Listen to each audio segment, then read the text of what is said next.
রংপুরের পীরগঞ্জের বীরশ্রেষ্ঠ শহীদ আবু সাইদ এর পরিবারকে দেখতে গেলেন বৈষম্য বিরোধী ছাত্র আন্দোলনে স্বৈরাচার শেখ হাসিনার দোসরেদের গুলিতে আহত স্বাধীন বাংলা নিউজের বিশেষ প্রতিনিধি সাংবাদিক বিদ্যুৎ আহমেদ।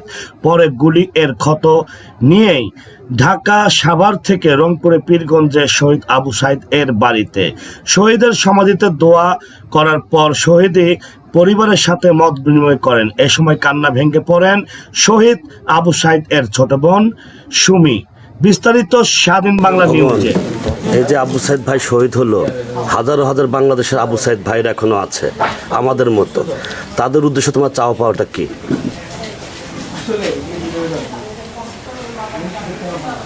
আর যেন ন্যায় অধিকার পাওয়ার জন্য কাউকে জীবন দিতে না হয়, আর যেন এরকম স্বৈরাচার সরকার গঠিত হইতে না পারে, সেই জন্য যেন ছাত্র সমাজ সজাগ থাকে, এটাই আমাদের চাওয়া।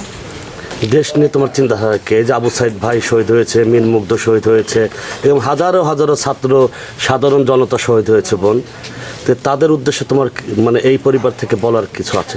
তাদের উদ্দেশ্য হয়েছে যারা মারা গেছে, শহীদ হয়েছে, তাদের যেন সুষ্ঠু বিচার পায়, যারা মারছে তাদের যেন ফাঁসি দেওয়া হয়, আর সরকার যেন তাদের সবারই পাশে দাঁড়ায়, যারা মারা গেছে শহীদ হয়েছে, আর যারা আহত হয়েছে হাসপাতালে আসছে তাদেরও পাশে যেন সরকার দাঁড়ায়, এটাই আমাদের। আবু সাইদ ভাইয়ের যে পরিবারটা, এই পরিবারটা নিয়ে সারা পৃথিবী শোকাহত।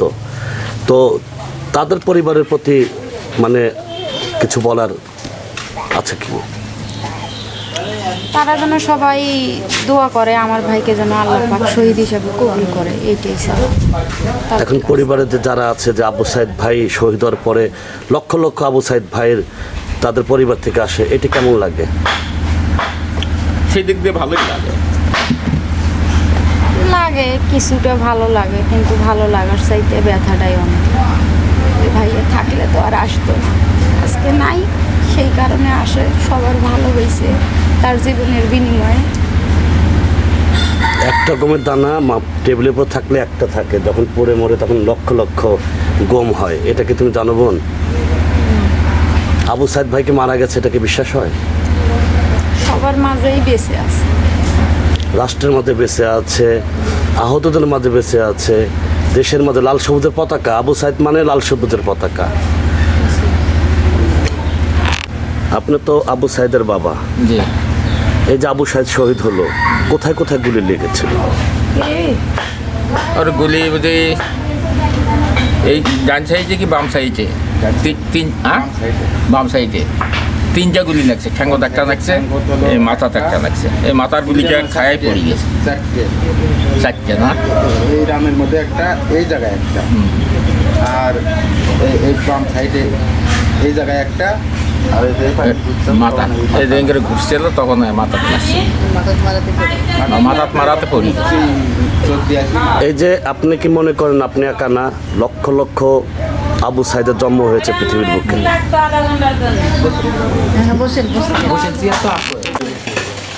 আপনি তো আবু সাইদের বড় ভাই, আপনার নাম এবং পরিচয় দিয়ে বলবেন যে আসলে যে আবু সাইদ ভাই যে শহীদ হয়েছে, বর্ণনা আপনি দিতে পারবেন ভালো, যেহেতু উনি বাবা শোকাহত, সন্তান হারানোর তার ইয়াটা ঠিক নেই। তো কোথায় কোথায় গুলি লেগেছে এবং কীভাবে, মানে এবং সে বাড়ি থেকে যাওয়ার আগে কি কিছু বলেছে কিনা বা ফোনে কোনো কথা হয়েছে কিনা?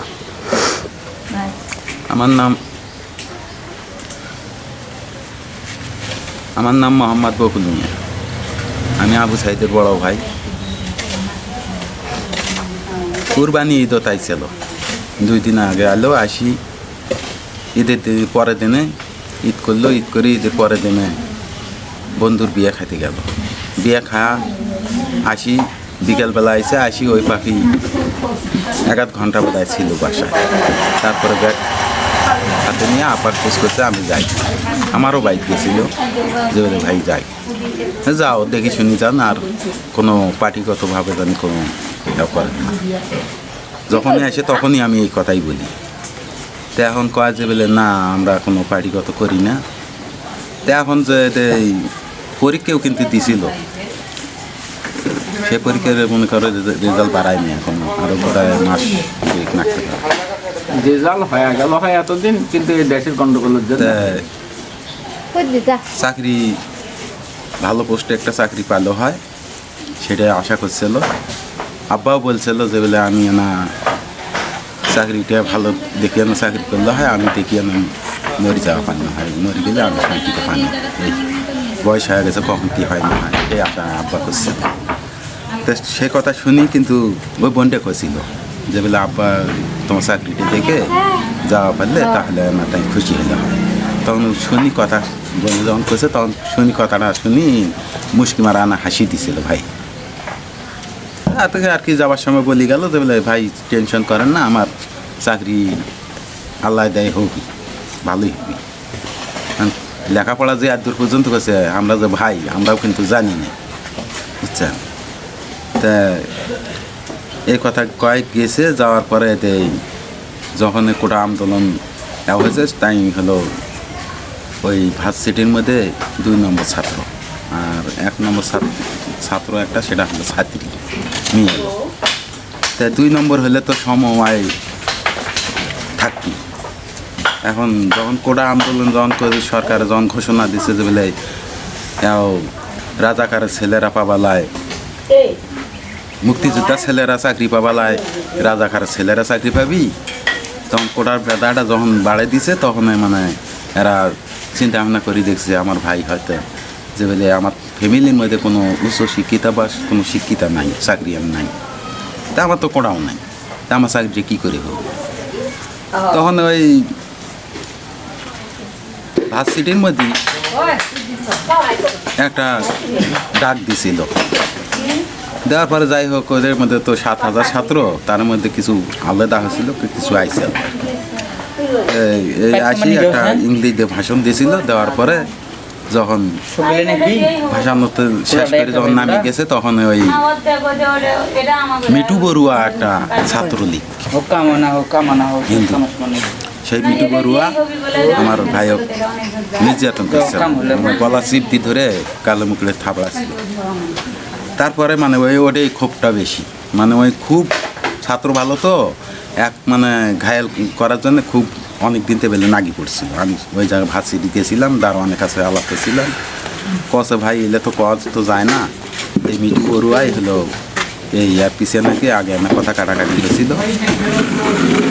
আমার ভাই সময় দিয়ে পারেন পেনশন করে মনে করেন নিজের লেখাপড়া চলবে আগে, তাও দেখি বাড়ি তো এতে আসি এই ঘরটা পেনশনি করে কিছু টাকা দিয়ে আবার গরু একটা কিনে নিয়ে যেভাবে হোক এদিকে পর্যন্ত তুলছিল ওই ঢালাই পর্যন্ত।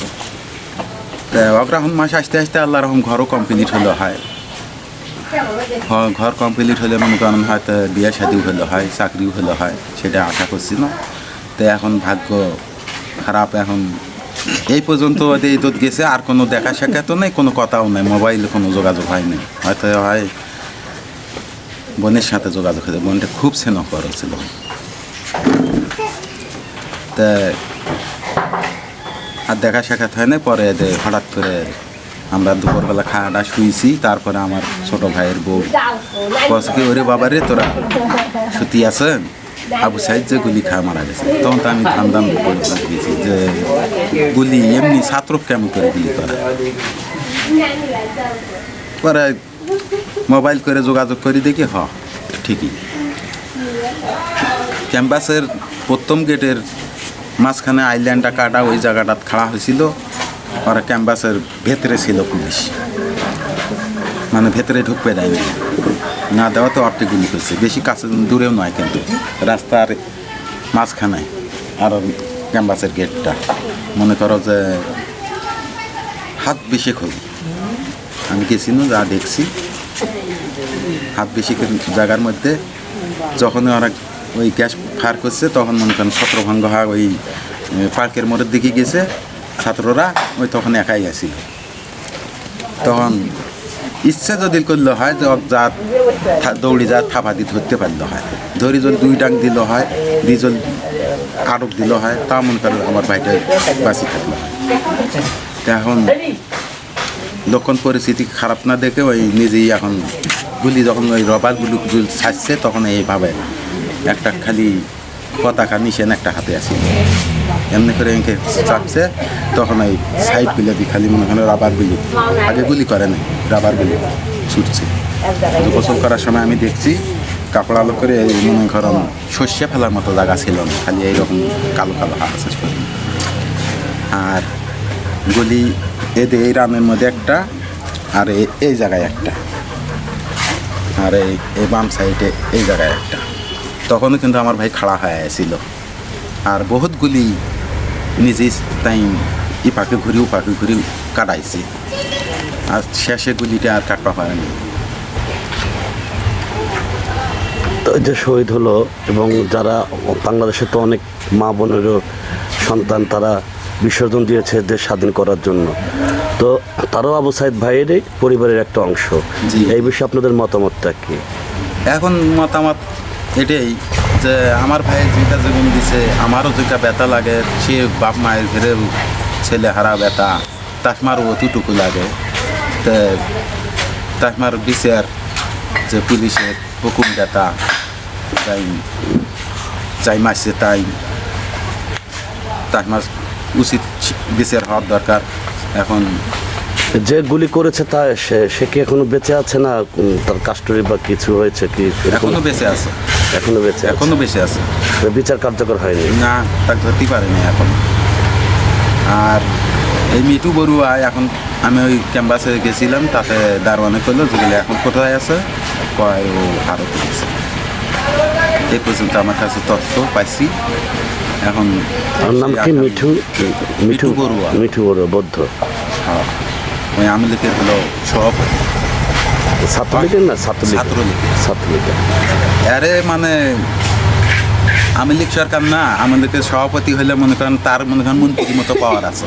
ওই ক্যাম্পাসটা ওরা মনে করেন যে এই থাকে ক্যাম্পাস থাকে, রুম থাকে, মনে করেন ছাত্ররা যে রেস্টেড ঘুমায় বা থাকে, আমাকে যা মনে করেন টানি সাইডে নিয়ে এসে মিছিল দেওয়া করার জন্য। তা আমার ভাই সেটা ওর কথাতে মত দেয় না দেখে, এই জন্য মানে ওর উপর অত্যাচারটা বেশি করছে, শেষে মারিয়ে দিল। তো বাবা একটু করেন। তো পাশে দিনই রয়েছেন, হচ্ছে আবু সাইদের বাবা, মানে আমারও বাবা। তো এই যে স্বাধীন বাংলা টিভির ও হেমন্ত চ্যানেলের দুটো লোগো, এবং আর পাশে রয়েছে আমাদের বড় ভাই। একটু এদিকে আসেন বড় ভাই, চেপে আসেন। হ্যাঁ, এটা যে আমার হাতে তুলে দিচ্ছেন, বড় ভাই তুলে দেন, দোয়া করে তুলে দেন। এটা আবু সাইদের মতো হাজারো যারা শহীদ হয়েছে, ধরেন এই কথাগুলো এই স্বাধীন বাংলার হেমন্ত চ্যানেল সর্বদাই স্বাধীনতার সপক্ষে, অধিকার হরণের অনেক বছর এই ফ্যাসি সরকার, অর্থাৎ শেখ হাসিনার কথা বলছি, অবৈধ সরকার এই স্বাধীন বাংলা টিভি ও হেমন্ত চ্যানেলকে প্রজ্ঞাপন জারি করে বন্ধ করে দেওয়া হয়েছিল। তো এই আবু সাইদ, শহীদ আবু সাইদ পরিবার থেকে এই যে বাবা যে আমার পাশে রয়েছেন, তিনি তুলে দিলেন এই দুটা লোগো। আমরা এই দুটা লোগো নিয়ে বাংলাদেশের যে সমস্ত ভাই বোনরা শহীদ হয়েছেন এই ফ্যাসি সরকারকে উৎখাত করতে গিয়ে আমরা প্রতিটা তাদের পরিবারের কাছে যাব, এবং আমরা মনে করি সেই প্রতিটি পরিবারই আমাদের পরিবার। শুধু রংপুরে পীরগঞ্জ না, সারা বাংলা সহ বিশ্বের দেশগুলো কাঁদছে আবু সাইদের জন্য। স্বাধীন বাংলা নিউজ স্বাধীনতার কথা বলে, স্বৈরাচার সরকার ফ্যাসি খুনি শেখ হাসিনা স্বাধীন বাংলা নিউজ ও স্বাধীন বাংলা টিভির বিরুদ্ধে প্রজ্ঞাপন জারি করে। এতে থেমে থাকেনি শেখ হাসিনা, একের পর এক মামলা ও হামলা হুমকি অব্যাহত রেখেছিল। ربنا ظلمنا أنفسنا وإن لم تغفر لنا وترحمنا لنكونن من الخاسرين ربنا لا تزغ قلوبنا بعد إذ هديتنا وهب لنا من لدنك رحمة إنك أنت الوهاب اللهم رب ارحمهما كما ربياني صغيرا اللهم رب ارحمهما كما ربياني صغيرا ربنا آتنا في الدنيا حسنة وفي الآخرة حسنة وقنا عذاب النار ও মালিক তুমি তাকায়া দেখো রে মালিক তোমার আসমানের নিচে জমিনের মালিক আবু সাইদের উপরে আমরা দুটো হাত বাড়াইয়া দিছি রে মালিক ও আল্লাহ তুমি শহীদের মর্যাদা দিয়ে দেও রে মালিক ও মালিক আবু সাইদ অভিভূত ছেলে এই বয়সে তুমি নিয়ে নিছো রে মালিক। ও মালিক তোমার ভালো লাগছে তুমি নিছো। ও মালিক তাদেরকে তুমি তাদের সন্তান তাদের ভাই বেরাদার বাপ মা আত্মীয় স্বজনকে ধৈর্য সহকারে থাকার তৌফিক দান করো। ও আল্লাহ টোটাল বিশ্ব আমাদের বাংলাদেশ সহ সারা বিশ্ব প্রত্যেকটি নর নারীকে তুমি হেদায়েত দান করো রে মালিক। ও মালিক তুমি সুস্থতা দান করো। ও আল্লাহ তুমি শান্তি দান করো। ও আল্লাহ বাংলাদেশ আমাদের শান্তির দেশ দান করো রে আল্লাহ। ও মালিক তুমি তাকায়া দেখো রে মালিক সারা বিশ্বের মানুষকে তুমি ইসলাম প্রচার করার তৌফিক দান করো। আল্লাহ তুমি ইসলামের দিকে বুঝ দান করো। প্রত্যেকটি নর নারী প্রত্যেকটি বান্দা বান্দিকে ইসলামের বুঝ দান করো। ও আল্লাহ তুমি 5 ওয়াক্ত নামাজ পড়ার তৌফিক দান করো। ও আল্লাহ প্রত্যেকটি মানুষকে তুমি কোরআনুল কারীম পড়ার তৌফিক দান করো।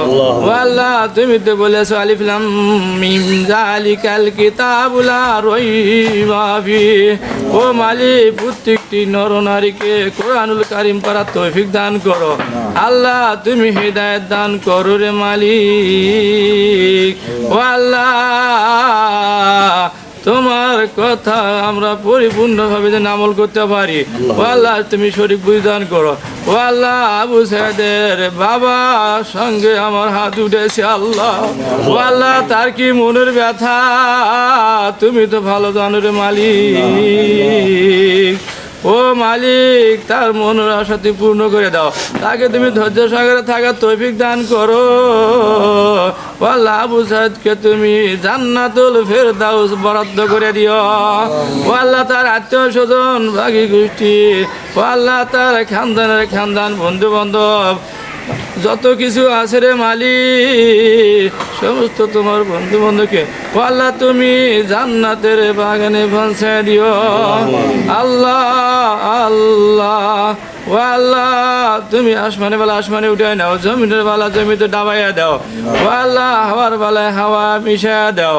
ও আল্লাহ তুমি হিদায়াত দান করো। রব্বানা ফাগফির লানা যুনুবানা ওয়া কাফির আন্না সাইয়্যাতিনা ওয়া তাওয়াফানা মাআল আবরার। রব্বানা আতিনা ফিদ দুনিয়া হাসানাতাও ওয়া ফিল আখিরাতি হাসানাতাও ওয়া কিনা আযাবান নার। ওয়া সাল্লাল্লাহু তাআলা আলা খায়রি খালকি মুহাম্মাদিন ওয়া আলা আলিহি ওয়া সাহবিহি আজমাইন বিরহমাতিকা ইয়া আরহামার রাহিমিন। আসসালামু আলাইকুম।